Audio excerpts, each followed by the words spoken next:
Culture d'Afrique au cœur d'une nation. L'Afrique, berceau des civilisations, est aujourd'hui victime de la dépravation de ses us et coutumes ancestrales. Son peuple, tombé dans l'acculturation sous les poussées impérialistes et coloniales, cherche ses repères. Musique, cinéma, peinture, sculpture et autres traditions ancestrales. Toute la culture d'Afrique sur Cam News 24. La culture est tout ce qui reste à un peuple quand il a tout perdu. Et dans les traditions africaines également, c'est à travers la culture qu'on célèbre et qu'on rend hommage aux morts. Nous disons, et nous le disons encore, que la religion est une chambre dans l'océan culturel.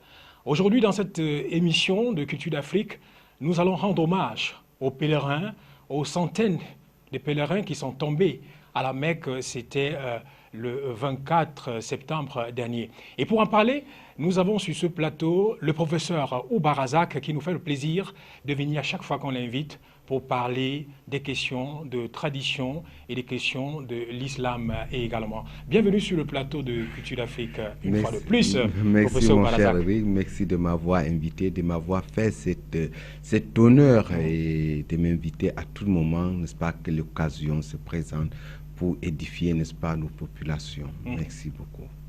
Alors, on le disait déjà à l'entame que le 24 septembre 2015, des centaines de pèlerins sont tombés à cause d'un mouvement de foule. C'était plus précisément à Mina, lors du rituel, du traditionnel rituel de lapidation, la lapidation de Satan. Alors, le mouvement de foule est arrivé et a causé ce drame que je me dis aujourd'hui, la communauté musulmane et tout le monde entier continue à pleurer parce que de plus en plus le chiffre, le nombre des morts augmente. Donc nous allons essayer à notre manière, à Culture d'Afrique, de rendre hommage à ces pèlerins-là. Mais avant d'entrer dans le vif du sujet, professeur, nous allons d'abord regarder ce témoignage que nous fait Aladi, El Hadj Roulianou Charaboutou. C'est tout de suite.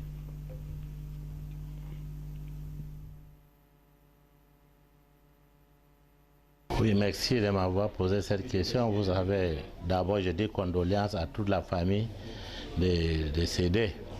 Vous savez, à la Mecque, c'est très compliqué parce que là où 2 millions de personnes se réunissent en même temps et sur place, c'est pas facile.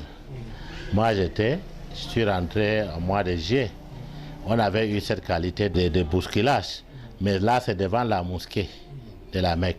Ici, ce n'est pas la mosquée, c'est environ 8 km comme ça de la Mecque. Mais on est sorti de la mosquée, les gens venaient de gauche à droite, les policiers, mais ça les a dépassés. Parce que dans la mosquée de la Mecque, les Kabbala, il y a plus de 2000 policiers en civil, en tenue pour travailler. Donc, ils sont obligés de prendre leur parler. Chaque policier a un haut-parleur pour parler, c'est là parce que les gens venaient de tous les côtés. Moi-même, on m'a pressé jusqu'à. Donc c'est cette qualité qui est arrivée là-bas, mais pour là-bas c'était très grave parce que, vous savez, c'est le jour de Arfa. Parce que le jour là, c'est le jour là que tu deviens Aladi. Si tu es à la Mecque, si tu es malade, tu es même à l'hôpital, on doit te porter à l'hôpital pour amener là-bas. Si on ne t'amène pas jusqu'à la journée là passe, tu n'es pas Aladi. Donc c'est pour cela que c'est tout le monde qui part et en même temps. Bon, ils ont organisé l'aller et le retour. Il y a la route de retour, il y a la route d'aller. Maintenant, il y a certaines personnes, vous savez qu'il y a beaucoup de gens, il y a d'autres qui ont déjà voyagé, d'autres n'ont jamais voyagé. Ils ne comprennent aucune langue, ni français, ni anglais, ni arabe. Ils viennent, quand ils étaient là, ils voient bien là où ils vont, c'est plein, il y a plein de monde. Au lieu de patienter pour marcher doucement, ils ont vu les routes qui est libre, c'est là où ils ont décidé de passer par là. Et en arrivant au milieu, voilà les autres qui venaient. Et vraiment, je peux vous dire que c'est un terrain libre. Hein? Il n'y a rien à arrêter. Donc s'il y a le bousculade, il doit y avoir des morts.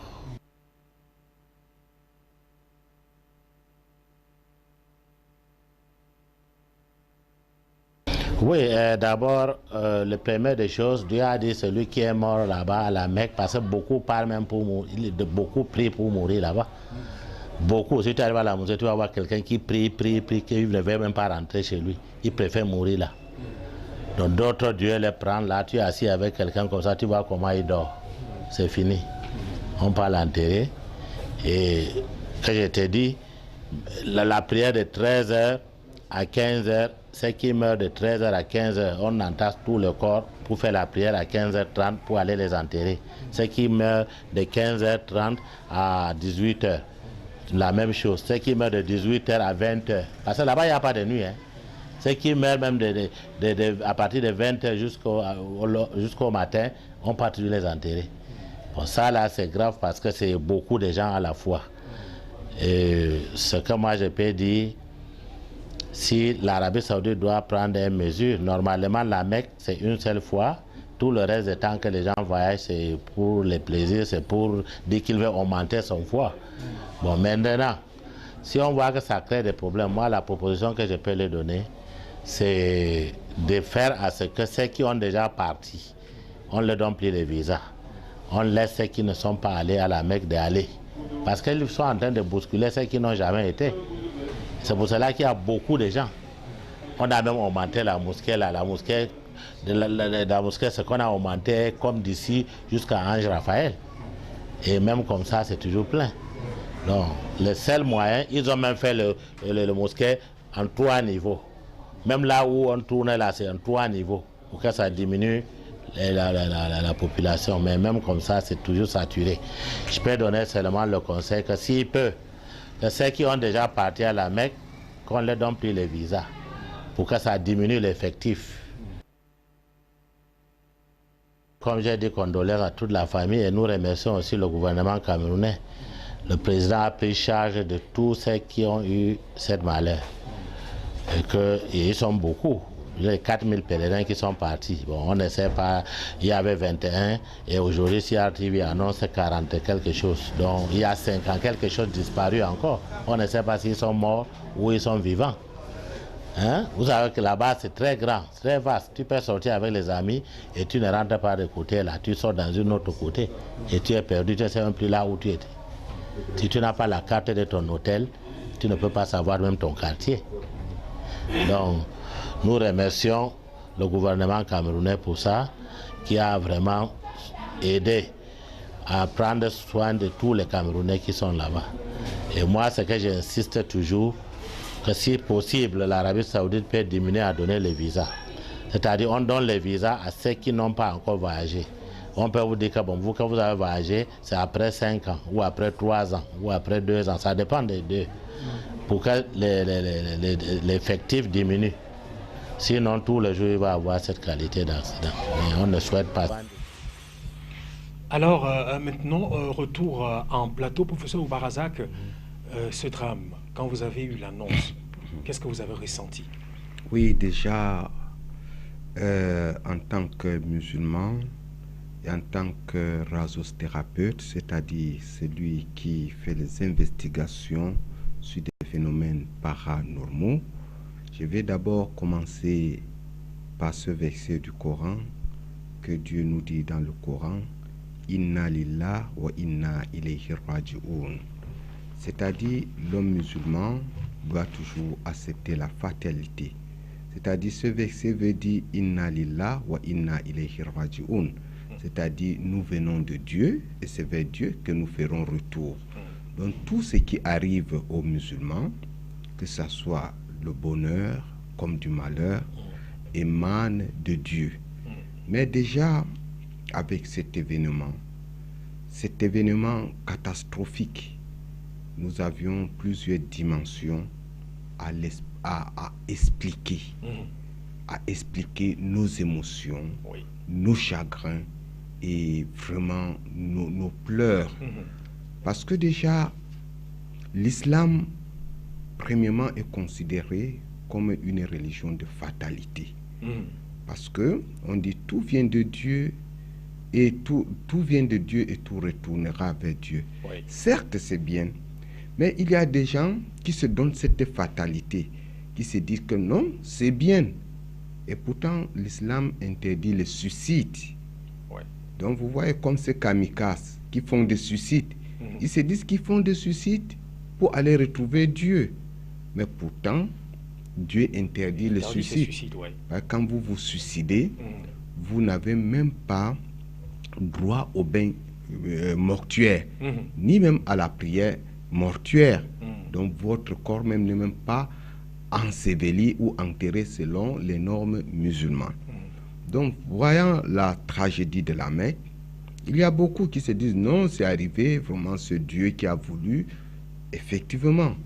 Mais on doit voir le côté sécuritaire, parce que d'après les enquêtes et les analyses, on nous dit que sur ce passage, parce que j'y ai été plusieurs fois, c'est un grand boulevard. C'est un grand boulevard. Il n'y a même pas disons, d'explication. Il peut y avoir télescopage entre les humains. Vous comprenez? Mais il se pourrait que une voie a été bloquée parce qu'un prince devait aller lapider et on a bloqué la voie. Cela a causé le télescopage. Ah, le culte de la personnalité. Voilà, le culte de la personnalité. Vous comprenez? Et ces cultes aussi, quelque part nous disions que, mais pourquoi c'est au moment où les Africains sont programmés? Parce qu'il y a une programmation en ce moment. Plus qu'à Mina, il y a un campement. Donc c'est un petit, disons, une petite ville qui est située à 8 km de la Mecque. Donc parce que c'est là où on peut faire le pèlerinage. Donc c'est une ville qui est active qu'une fois par an. Donc après la Mecque, elle est vidée. Donc vous comprenez? Donc cette ville est bien structurée, il y a des tentes, tous les pays sont représentés, tous les continents. Le continent africain est représenté, tous les pays africains sont représentés, le continent asiatique, tout, c'est bien organisé. Mais moi, je me demande, parce que j'ai été à la Mecque en 2010, il y avait 4 millions de pèlerins. Aujourd'hui, on nous dit à 2 millions, il y a eu catastrophe. Et pourtant, en 2010, il y avait 4 millions et poussière. Il n'y a pas eu de morts, il n'y a pas eu de victimes. Donc, ce qui fait qu'il y a eu ce blocus de la voie qui s'est passé et qui a causé ce télescopage. Et ça, c'est le côté sécuritaire. Que vraiment, même les Iraniens, actuellement, demandent des enquêtes. Plus que aussi, si on voit le côté sécuritaire, on peut aussi voir le côté géostratégique et politique. Vous comprenez, mon cher Eric? Parce que tout cela, on ne peut pas dire que c'est Dieu qui a donné, parce que si on dit que, bon, actuellement, les sunnites et les chiites sont en combat, parce qu'il y a le culte des personnalités que vous avez dit. Les Saoudiens qui sont chiites veulent dominer, et les sunnites aussi, et les Saoudiens qui sont sunnites veulent avoir l'autorité dans, disons, la déontologie ou bien le dogme islamique. Et les chiites aussi, qui sont aussi une minorité puissante, ne veulent pas se laisser dominer, parce qu'ils ont aussi des références islamiques aussi plus valables que les sunnites. Vous comprenez? Donc, une guerre de positionnement. Voilà, de positionnement. Donc, on constate qu'il y a au moins 470 chiites qui sont péris. Et plusieurs Africains. Et il n'y a pas de Saoudiens. Vous comprenez? Donc, logiquement, sur le positionnement géostratégique, parce qu'on ne peut pas se voiler les yeux. On dit que non, Dieu vraiment a fait que c'est ainsi. Pourquoi c'est au moment opportun, alors qu'on bloque la voie disant qu'un prince devrait aller lapider? Parce que là, cette voie est plus large que l'axe lourd que nous avions ici, peut-être 10 fois. Vous voyez? Et même c'est peut-être à double niveau. Si vous n'avez pas de possibilité de faire, n'est-ce pas, au niveau disons, du sol, vous pouvez monter en haut, premier niveau, deuxième niveau. Et même en haut, là, il y a même le métro qui passe. Vous pouvez même être dans le métro, vous lancez, c'est toujours valable. Donc, vous comprenez? Donc, ça, c'est le côté sécuritaire et le placement géostratégique. Il y a maintenant le côté religieux de l'affaire. Oui, justement, on voulait savoir si... est-ce que trouver la mort en lieu saint, c'est en lieu saint, est-ce que ça a une signification particulière? Bien sûr, trouver la mort d'une manière naturelle a une signification. Par exemple, le 11 septembre, à la Mecque, il y a eu une foudre qui s'est abattue furieusement, qui a renversé les grues et qui a tué des victimes. Vous comprenez? Là, ce mort, c'est naturel. Vous comprenez? Parce que lorsqu'on constate la Mecque, il peut même avoir des années qu'il n'y a même pas de foudre ni de la pluie. Vous comprenez? Mais subitement, un 11 septembre. Et quand nous voyons le calendrier, la date du 11 septembre, ce sont toujours des dates de fatalité. Donc, ça peut être aussi des annonces, parce qu'il y a ce qu'on appelle en islam ayat, c'est-à-dire les ayats, c'est-à-dire les leçons que Dieu peut nous donner à travers les signes. Les signes, les prévisions. Donc, le 11 septembre, à la Mecque, du coup, le ciel s'est obscurci, une foudre s'est abattue, et cela a renversé des grues, et ces grues a fait des victimes. Donc, ceux qui sont morts dans ces circonstances peuvent être dites les appelés de Dieu, parce que personne n'a provoqué. Mais pour ce cas-ci, il y a eu une provocation parce que les gens ont bloqué expressément la voie pour laisser passer un dignitaire. Pour laisser un dignitaire. Vous comprenez? Là, c'est comme un manque de sécurité, plus que là-bas en Arabie Saoudite, ils ont un centre d'opération, comme on appelle, de surveillance vidéo, qui a au moins 10 000 vidéos et 10 000 caméras. Donc, tout mouvement des individus, à tout moment, il y a des caméras. À tout endroit, il y a des caméras de surveillance. Donc, comment avec toutes ces caméras, toute cette haute technologie, vous savez que la plus haute technologie de la planète, c'est en Arabie Saoudite. C'est le pays pétrodollar. Toute surveillance. Mais on constate que les spécialistes de cette surveillance, les spécialistes de la sécurité, sont allés au Yémen pour la guerre. Ah bon? Et maintenant, on a recruté des personnes, des bénévoles, vous voyez, donc, pour assurer la sécurité, pour assurer vous comprenez, voilà. Donc, c'est pour ces raisons que beaucoup de pays demandent des enquêtes. Oui. Amener là-dedans. Exactement. Alors, avant de poursuivre, nous allons également prendre cette fois-ci Cheikh Hassan Sangou, qui est le guide spirituel de la communauté chiite au Cameroun, qui va également nous dire un mot sur ce drame-là.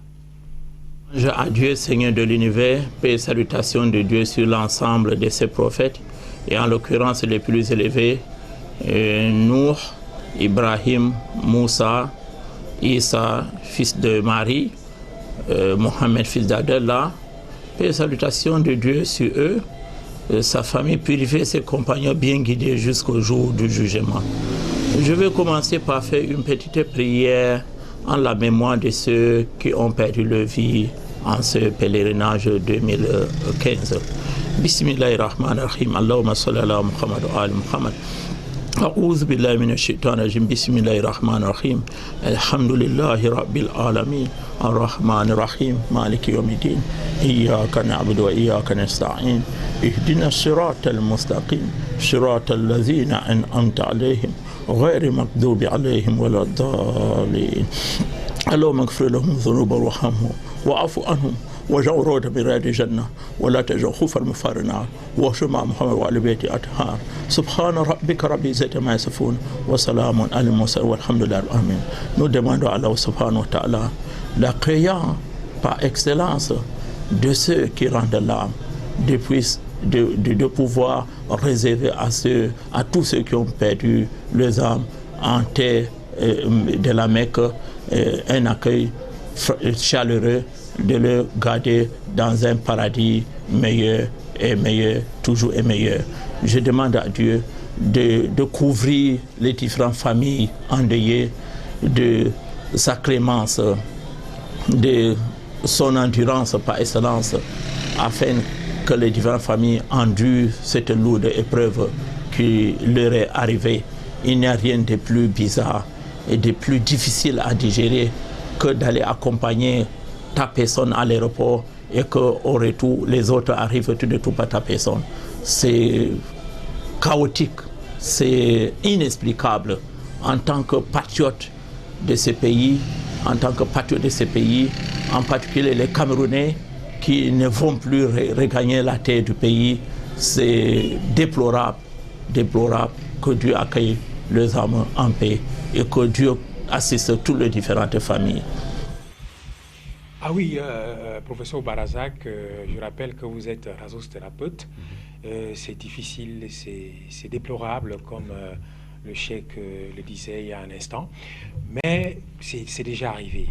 Alors, sachant que dans la tradition musulmane, quand un homme décède, on l'enterre directement. Ça veut dire que généralement, on n'a pas connu le mouvement de rapatriement des corps des décédés dans leurs différents pays. On enterre sur place. Est-ce que c'est également prévu dans la tradition qu'on peut peut-être renvoyer un objet symbolique à la famille, du défunt? Effectivement. Plus que islamiquement parlant, lorsque le musulman décède, parce que l'homme est élémentaire, partout où il décède, il doit être enseveli, enterré et dignement. Donc, le musulman qui est mort à la Mecque, lorsqu'il est enterré à la Mecque, alors cela a un autre avantage, une autre dimension spirituelle, parce qu'il serait enterré au même cimetière que les martyrs ont été enterrés, parce que ces cimetières existent jusqu'à présent. Donc, tous ceux qui meurent à la Mecque d'une manière tragique ou bien accidentelle comme ça, sont des martyrs, sont considérés comme des martyrs. Ils vont être enterrés à la Mecque. Donc, symboliquement, leurs objets seraient rapatriés à leur famille. Exactement pour ça, leurs objets seraient rapatriés, mais le corps ne serait pas rapatrié. Sauf si et seulement il y a un problème, une motivation politique derrière, peut-être pour des enquêtes ou bien pour certaines choses. Donc là-bas, le corps, n'est-ce pas, peut être demandé soit par l'État, soit par le gouvernement, de chercher, n'est-ce pas, à clarifier ou à donner, n'est-ce pas, à l'opinion, n'est-ce pas, certaines informations pour besoin d'enquête, en fait. Pour besoin d'enquête. Mais si on décide que non, il faut enterrer là-bas, donc ça, c'est mieux, c'est plus mieux même. Exactement. Alors, Oubarazak, avant de poursuivre et de sortir de ce programme d'hommage aux pèlerins tombés à la Mecque, nous allons prendre notre dernier intervenant, c'est Sa Majesté Ouseni Adamou Labo, qui est le chef, le président du conseil des chefs musulmans des régions littorales et est. C'est tout de suite. Sentiment, ça nous a beaucoup traumatisés parce que, vous savez, les gens qui parlent comme ça là pour remplir son 5e pilier de l'islam et que vous attendez brusquement, vraiment il y a des accidents comme ça nous a vraiment beaucoup troublés et chacun se dit que mais que se passe-t-il là-bas, qu'est-ce qu'il y a là-bas, est-ce que c'est une bombe qu'on a mis là-bas, est-ce que bon, on ne comprend pas. Comme tout ça vient de Dieu, on doit prendre ça à deux mains. Donc, chacun doit garder sa foi. Parce que quand quelque chose arrive comme ça, là, personne ne va pas aller à la Mecque pour aller remplir son 5e pilier pour aller mourir. Parce que si on dit à chacun d'aller mourir, beaucoup ne vont pas aller. Ils vont dire, ah, moi je vais aller là-bas, après je vais mourir là-bas. Non. Vous savez, la mort, c'est quelque chose qui est caché. Surtout, c'est un lieu saint. Et quand les événements, ça vient comme ça, on ne peut pas dire que c'est pas bien. On va dire que c'est bien, parce que tout ce que le bon Dieu fait, c'est bien. C'est nous qui disons que ce n'est pas bien, parce qu'on a eu nos personnes qui sont mortes, bon, dans le cœur, parce que tu as perdu ta personne. Mais dans le bon sens, n'est-ce pas, on ne va pas dire que c'est mauvais, puisque c'est le bon Dieu qui les a pris là-bas. Et on ne sait pas pourquoi il les a pris là-bas. Et tout ce que Dieu a fait, c'est bien. Ce que je veux dire à la famille des victimes, je leur dis mon condoléance et que nous prions Allah, le Tout-Puissant, de le mettre chacun dans le paradis. Et qui garde leur foi. Vous savez, la mort peut trouver quelqu'un n'importe où. Personne est appelé à mourir. Chacun attend seulement son jour. Donc c'est là, c'est leur jour qui est arrivé et que c'est comme ça que le bon Dieu avait écrit que leur mort, ça va être là-bas à la Mecque, à la place là où ils sont partis pour remplir les prières de l'islam. C'est comme ça que Dieu a écrit. On ne peut pas changer. Donc je leur dis seulement mon condoléance, qui gardent leur foi et qui sachent que Dieu ne fait pas les erreurs. Le bon Dieu, tout ce qu'il fait, c'est bon. Même nous regardons ça, ce n'est pas bien, mais le bon Dieu, lui, il a fait son devoir. Que Dieu garde leur âme en paix et que Dieu le met chacun dans le paradis. Alors, au Barazak, oui. Il se dit, parce que il se dit, mais vous, en tant que rasothérapeute, vous êtes mieux placé pour nous expliquer si réellement c'est ce qui est. Il se dit que quand on va à la Mecque, il y a certaines personnes qui vont à la Mecque, rentrent, deviennent pauvres, d'autres qui partent à la Mecque et rentrent, deviennent riches. Vous êtes allé, donc vous êtes mieux placé, et en tant que rasothérapeute également, de nous dire réellement comment ça se passe. Oui, mon cher Eric, vous savez, comme notre chef de l'État, son Excellence Paul Biya a dit, ne va pas à la Mecque qui veut, mais qui peut. Vous comprenez? Parce qu'il y a le pouvoir. Ce n'est pas le vouloir. Il y a ceux qui sont riches, qui ont de l'argent, qui ont tout, qui ont même des possibilités, mais qui n'ont pas cette appellation divine d'y aller. Vous comprenez? Donc ça, c'est un facteur. Donc, mais il y a aussi ceux qui sont appelés d'une autre manière. Peut-être ils partent pour le tourisme, parce que la Mecque, vous pouvez être à la Mecque, mais le jour que vous devenez pèlerin, c'est le jour que vous partez au mont Arafat. C'est-à-dire, c'est une montagne qui est située à 8 km de la Mecque. Vous partez, vous faites une station de matin jusqu'à 18h, 17h30, parce qu'on ne veut pas que 18h30 trouve les pèlerins là-bas. Donc, à 18h30, vous videz ce lieu. C'est comme d'ici, peut-être Banga, n'est-ce pas, à 8 km. Donc, c'est un endroit désert, mais bien aménagé. Avec accueillir les pèlerins. Voilà. Donc, après, là-bas, vous partez dans un endroit où on appelle Mouzalifa. Là-bas, vous faites un rituel sacré qui est vraiment... C'est là où vous devenez même pèlerin. Après Arafat, vous partez à Mouzalifa déjà de 18h jusqu'à 20h, 21h. Donc les gens vident ce lieu pour aller à Mouzalifa se coucher à la belle étoile. Là, vous n'avez pas droit à vous couvrir la tête. Vous n'avez pas... C'est-à-dire, là-bas, vous êtes habillé tout en blanc, comme vous voyez les linceuls là. Donc après, là-bas, n'est-ce pas, c'est après ce rituel, après avoir passé nuit, s'il pleut même, c'est bien. S'il neige, c'est bien. S'il fait froid, donc là, c'est une endurance qui vous rappelle le jour de la résurrection. Parce que le musulman est convaincu qu'il serait ressuscité et il sera jugé selon ses actes infiniment petits ou infiniment grands.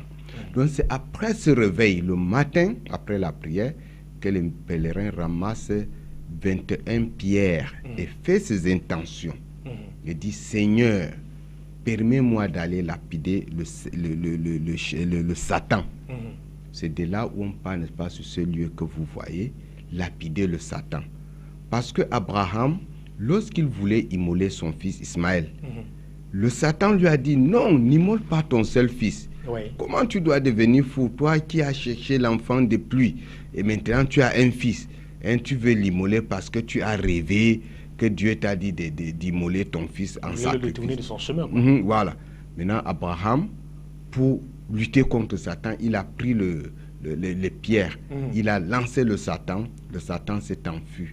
Donc il est allé encore sur une autre montagne parce qu'il y a 3 stèles où le Satan s'est posé. Donc à tout moment, il lançait le Satan avec 7 cailloux. Donc vous voyez, donc c'est après avoir lancé le Satan qu'il est allé vouloir immoler son fils Ismaël que Dieu l'a envoyé un bélier céleste. Donc c'est ces rituels que les musulmans perpétuent. Donc avant de partir lapider ce Satan, le musulman devra d'abord spirituellement, parce qu'il y a ceux qui partent en profane, parce qu'on dit qui dessine le diable au mur finit par le trouver. Donc si vous partez en profane en tant que Satan, parce que là-bas Satan aussi existe, parce que c'est un pas vain, c'est un pas comme le mois de Ramadan que Dieu attache le Satan. Oui. Mais le Satan existe. Si vous n'êtes pas armé contre Satan, vous cédez à la tentation. Il peut vous tenter à commettre, à faire même tous ces actes, ces choses, ce sont disons des actes sataniques aussi, oui, qu'on peut dire, parce que il faut la purification d'esprit. Parce que là-bas même, mon cher Eric, moi j'ai vu de mes propres yeux, il y a des races ou bien certains Arabes que quand ils nous voient naître comme ça, ils se disent que nous sommes les incarnations du diable. Et à cet endroit, ils peuvent même vous lapider. Oui. Et j'ai vu en 2010 quelqu'un appuyer sur une Africaine, sur cet endroit, un Arabe. Heureusement qu'on était accompagné de Sud-Africaines, parce que ce sont des gens robustes. Oui.